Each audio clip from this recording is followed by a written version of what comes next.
Hello दोस्तों, आज का चैप्टर का नाम है द ट्रीज, जिसे लिखा है एड्रिन रिच ने। तो पढ़ते हैं इस चैप्टर में क्या है। तो आगे बढ़ने से पहले आप मेरे चैनल को लाइक, सब्सक्राइब और शेयर कर देना। तो चलिए आगे बढ़ते हैं। तो क्या कोई फॉरेस्ट बिना पेड़ का हो सकता है? क्या कोई फॉरेस्ट बिना ट्रीज का एग्जिस्ट कर सकता है? ये क्वेश्चन आपके बुक के पहले लाइन में दिया हुआ है, इस चैप्टर के, इस पोएम के पहले लाइन में। तो मुझे कमेंट बॉक्स में लिख के आंसर दो।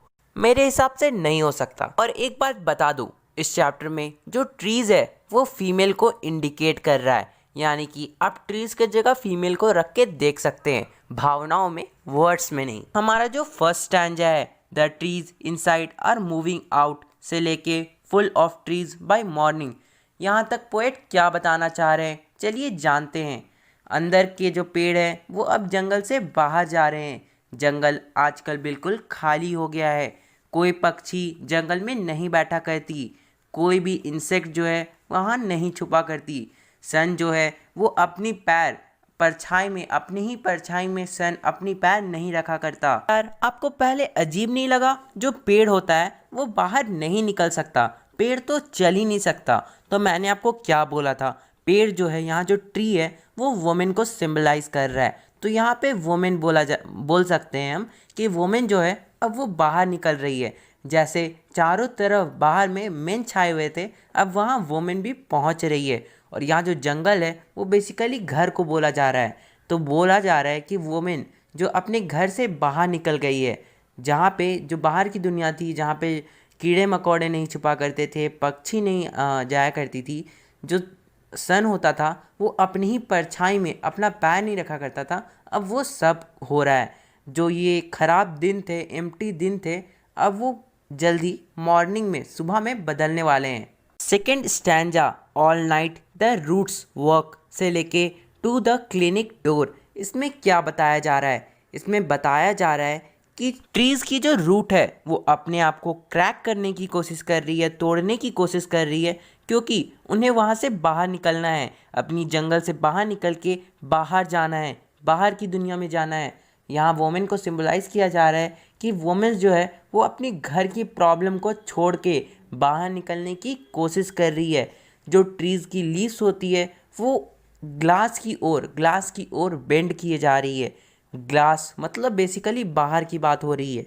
दोस्तों, अब सिंबलाइज करना सीखो, तब आपको पोएम बहुत ही इजी लगेगा। ट्रीज की जो लंबी लंबी ब्रांचेस है वो एक जगह, एक ही रूफ के अंदर रह रह के बोर हो गई है और वो बाहर निकलना चाहती है, इसलिए वो अपने आप को जल्दी जल्दी एक्सटेंड बढ़ा रही है, क्योंकि वो बहुत ही बोर हो चुकी है। और उसे कंपेयर किया जा रहा है एक डिस्चार्ज्ड पेशेंट से, यानी कि एक ऐसा पेशेंट जो हॉस्पिटल के कमरे में बंद है, जिसे जल्द से जल्द अपने आप को ठीक करके वहाँ से निकलना है। वैसे ही कंपेयर किया जा रहा है ट्रीज़ को वुमेन्स को, क्योंकि ट्रीज़ का मतलब तो वुमेन्स ही है।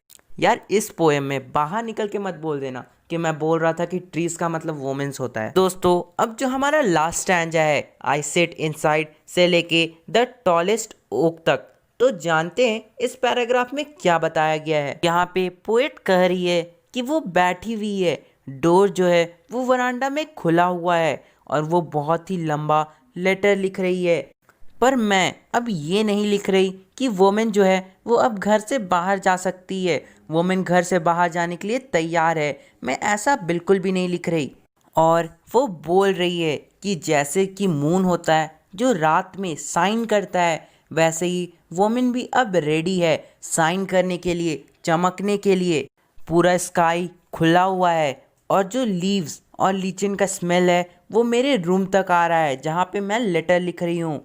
और वो कह रही है कि ये स्मेल ऐसे आ रहा है मेरे पास जैसे कि कोई वॉइस आता है, कोई आवाज़ आ रहा है। अब पोएट कह रहे हैं कि उनकी जो खोपड़ी है, उनकी जो हेड है, उसके अंदर हल्की हल्की फुसफुसाहट वाली आवाज़ भरी हुई है, और वो भी उन ट्रीज़ की है।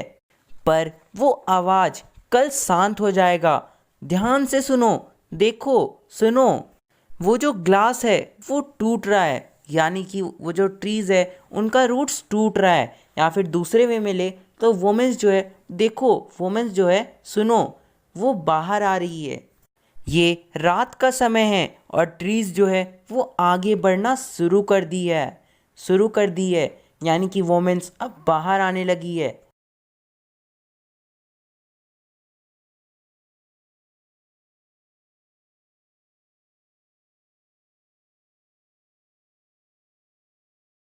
और जो विंड है वो उनसे मिलने के लिए रस करते हुए उनके पास जा रहा है, और वो जो मून की जो लाइट है जो शैडो पड़ रही है उसे वो जो वोमेन्स है, वो जो ट्री है, अपने मिरर के जैसा देख सकती है।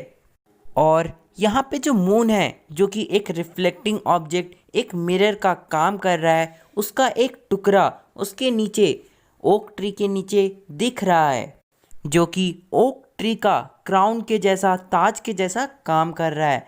दोस्तों, आज का चैप्टर का एक्सप्लेनेशन यहीं ख़त्म होता है। उम्मीद है आपको ये चैप्टर पसंद आया हो, चैप्टर का एक्सप्लेनेशन पसंद आया हो, तो जाने से पहले लाइक, सब्सक्राइब और शेयर कर देना। तो चलते हैं, अगले वीडियो में मिलेंगे। Bye bye.